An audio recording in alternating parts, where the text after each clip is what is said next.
So, I wanted to show you guys what the Kinetic double barrel shocks on the scx24 are like.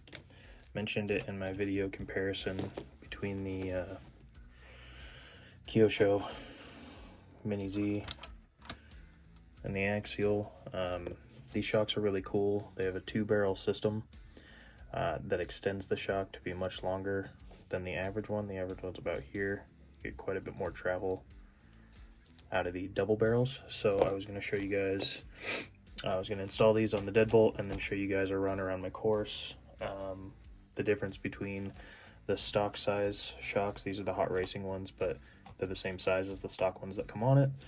And these actually, when you get them, you only get the 2-barrel pieces and the spring.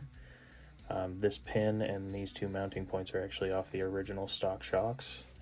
I just used those. I probably could have used the hot racing ones, but I wanted to test them before I fully disassembled these. And I'm glad I did because I prefer to run the stock size, and I'll show you in the video clips why. So let's take this apart. I'll probably speed this part up just so it's not sitting here watching it forever.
Alright, so now you can see in the front we have much more travel, much more articulation. So I'll get the tires back on and then we'll hit the track so you can see what they're like. Okay, so got the wheels back on. I put them on backwards. I've never run the wheels backwards. The tread is facing the opposite direction on all 4 tires.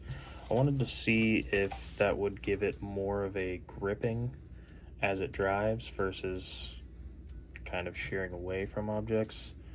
I don't know, we'll see how it goes. I can always flip them back if it doesn't. But one thing I did want to show you guys now that I've got the shocks installed on it, so it does have a lot more flex, a lot more height on it as well. So because it has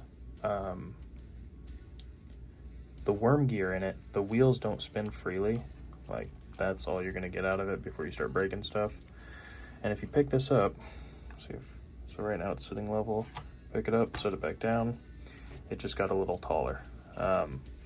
If you really push the wheels together, because they don't free roll and there's no way for it to release this tension in the springs, or I guess opposite of tension, they're pretty maxed out right now, it just kind of sits there like that. So when you drive it around, if I pull it tight apart like this, it'll sit low again, but every time I pick it up, I set it down, it kind of sits in this medium point.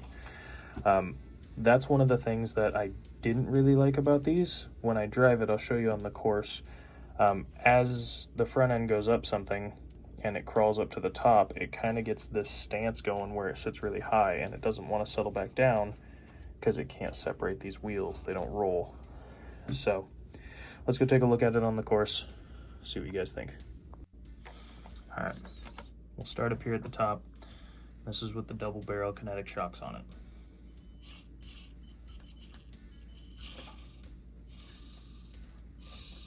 You can see already from the side as it's going down the hill how absolutely top heavy and tall it is. These springs want to stretch out whenever they get a chance, and going down a descent like this gives it that opportunity.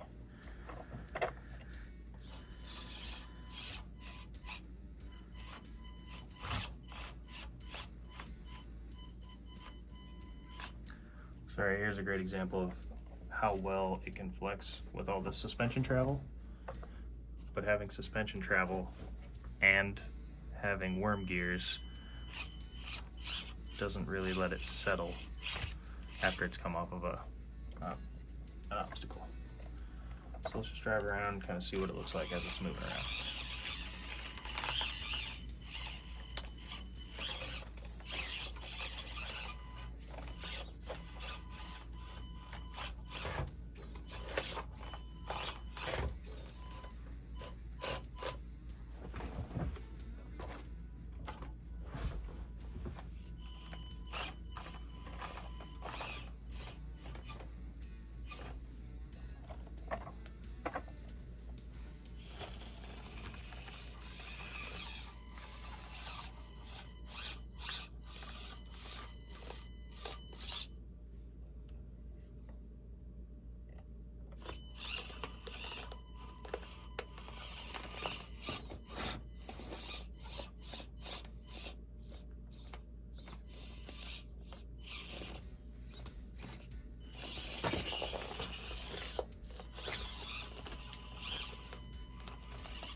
So right here you can kind of see how much travel we're getting out of that suspension.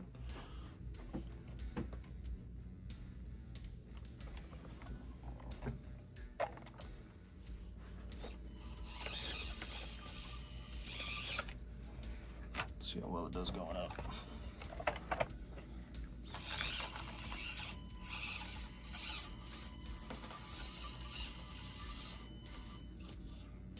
So it's still heading up just fine, but compared to the normal shocks, look how much that front end is sticking in the air.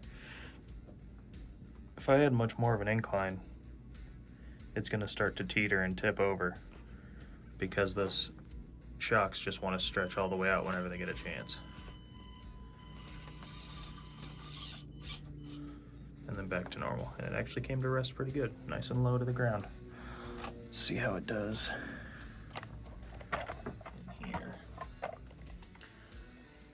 And like I've said in a previous video, this is concave. It's hard to see on camera, but when you get up to the top, you're almost straight up and down. I'd say 85 degrees right at the very tip. So we'll see if this suspension allows it to go that high without flipping. Oh, it's already starting to want to tip right here. Yeah. And it's already a hard obstacle as it is. I'm not 100% blaming the shocks because I don't always make it up there with the normal ones, but it's definitely a lot harder with these. Dang.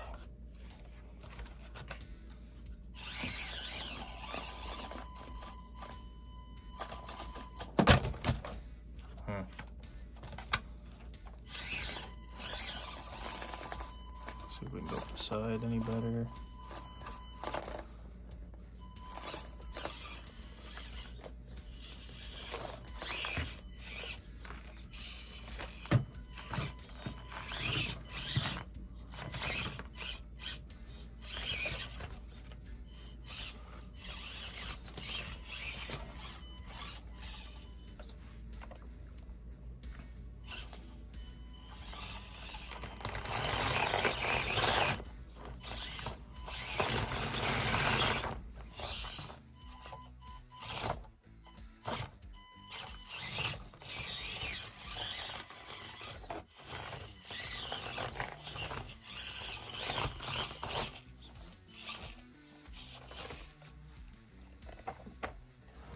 So they definitely work well. I would advise anyone who wants to mess around with them to give them a shot. They're not that expensive, and they're a ton of fun to drive with. It's just, I don't know, if you have really tall obstacles, it makes it really difficult. So maybe I'll put some footage after this doing these same obstacles with the stock shocks so you can see a comparison. It definitely does have really good flex and really good articulation with these though.